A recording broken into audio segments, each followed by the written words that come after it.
Welcome to Illuminati Silver. We tell the truth about silver. Today is Monday, the 13th of September 2021.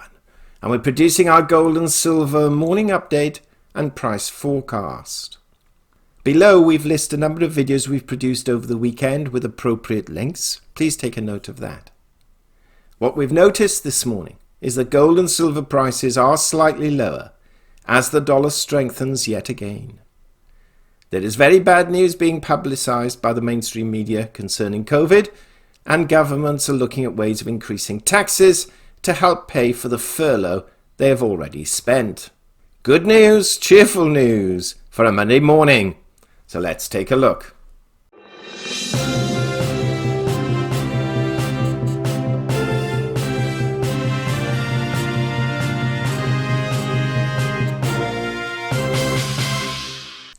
Welcome to Illuminati Silver. It's Monday morning, 13th of September 2021 at 9:19 a.m. GMT +1.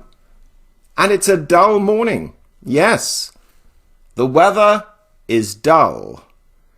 The news too is also dull. This is the headlines. Major headline on Bloomberg. Here's what the next 6 months of the pandemic will bring. We'll take a quick look at that. Enough to cheer you up.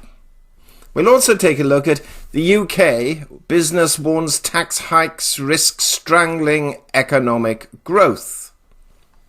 So let's take a look. What will the next 6 months bring? Well, according to Bloomberg, for anyone hoping to see light at the end of the COVID-19 tunnel over the next 3 to 6 months, scientists have some bad news. Brace for more of what we've already been through. Now that makes sense because, as we all know, COVID gets worse. The flu tends to get worse in the winter months, and we are about to enter into autumn or bleak winter. Outbreaks will close schools and cancel classes. Vaccinated nursing home residents will face renewed fears of infection. Workers will weigh the danger of returning to the office as hospitals are overwhelmed once again. I hope we're cheering you up. Almost everyone will be either infected or vaccinated before the pandemic ends, experts agree. Maybe both. An unlucky few will contract the virus more than once.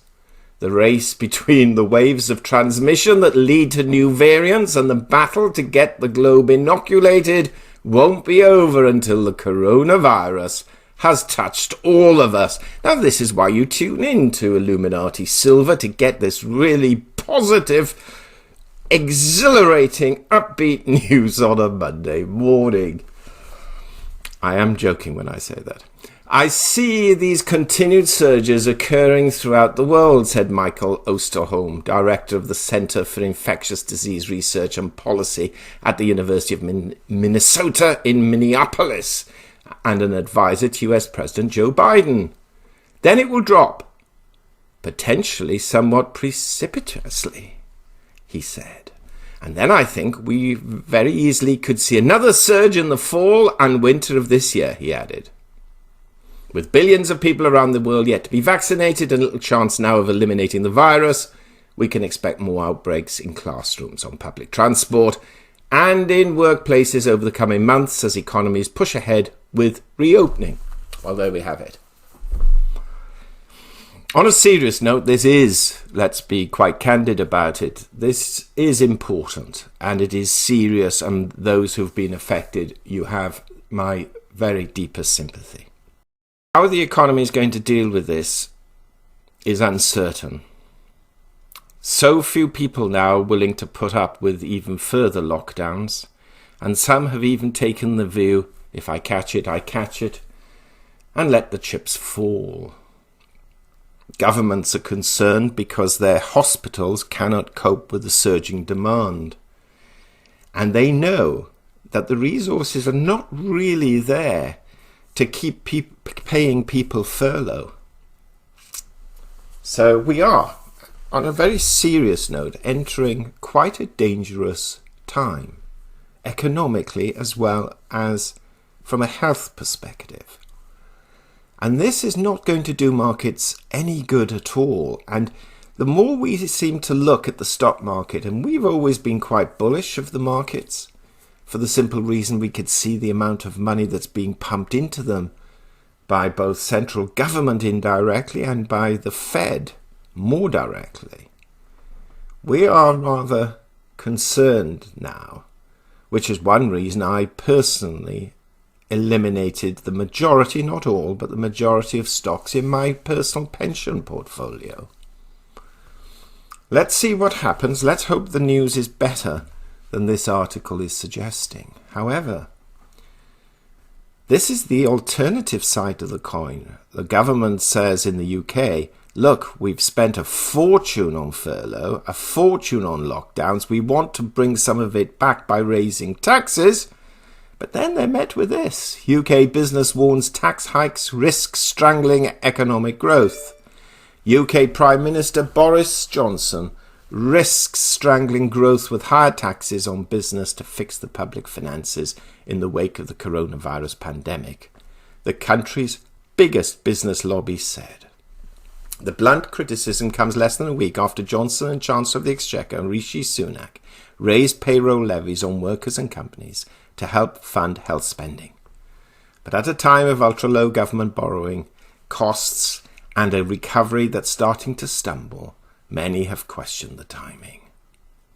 I am deeply worried the government thinks that taxing business, perhaps more politically palatable, is without consequence to growth, CBI Director General Danker will say in a speech on Monday. It's not. Raising business taxes too far has always been self-defeating as it stymies further investment. We'll have a look if the markets have been affected by that at all. Business news. UK scraps COVID-19 vaccine deal with Valneva.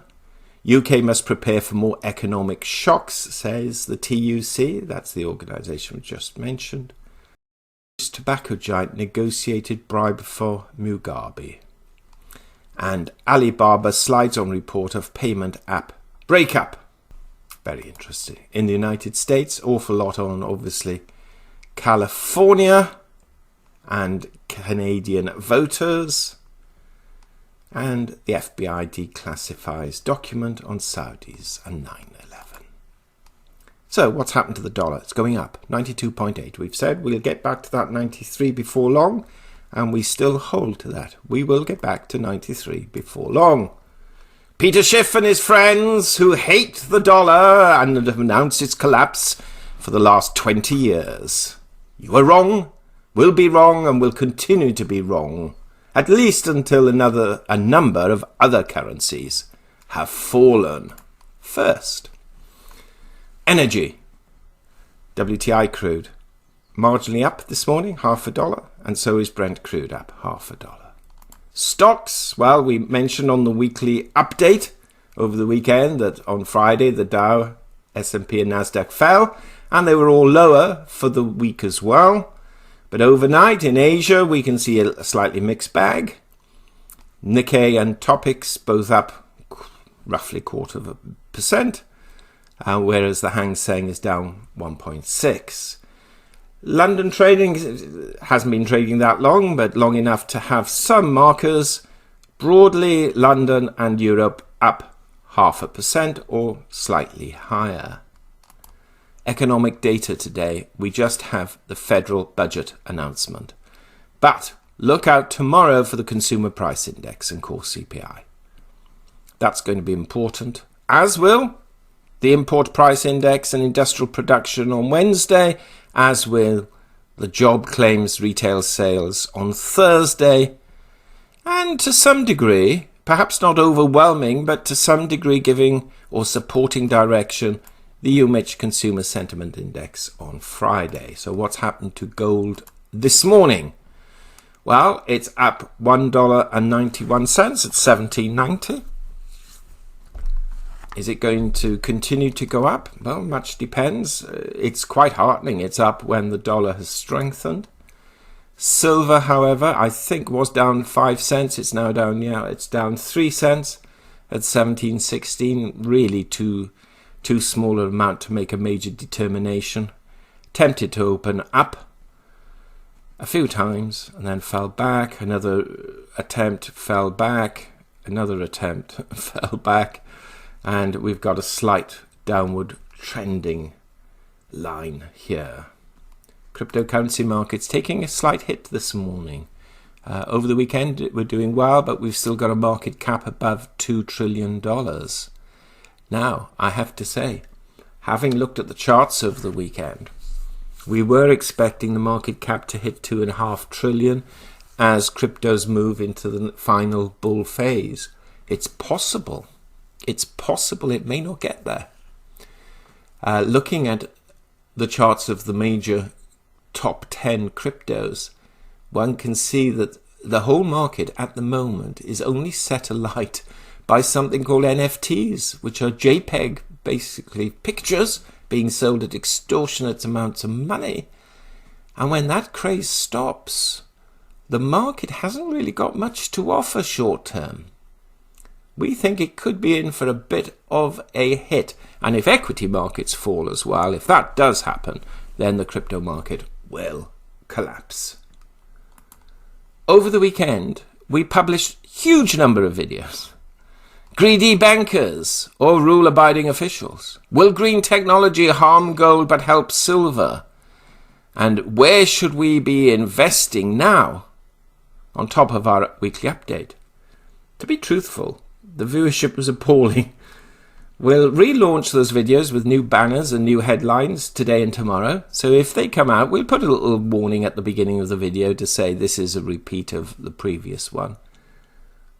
Because if this is the sort of views we are going to get, then we'll just stick to the morning updates and the weekly update.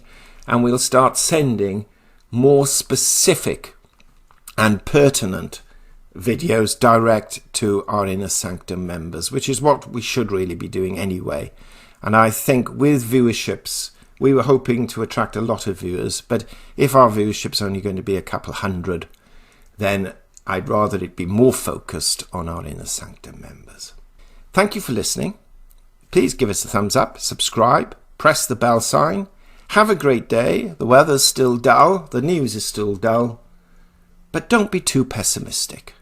There are always positive aspects to our daily living. And let's seek them out.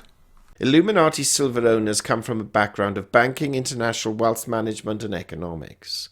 Having now retired from these worlds, we are not qualified to give investment advice. Therefore, this and other productions must not be deemed to be giving such advice and merely represent the personal views of its owners.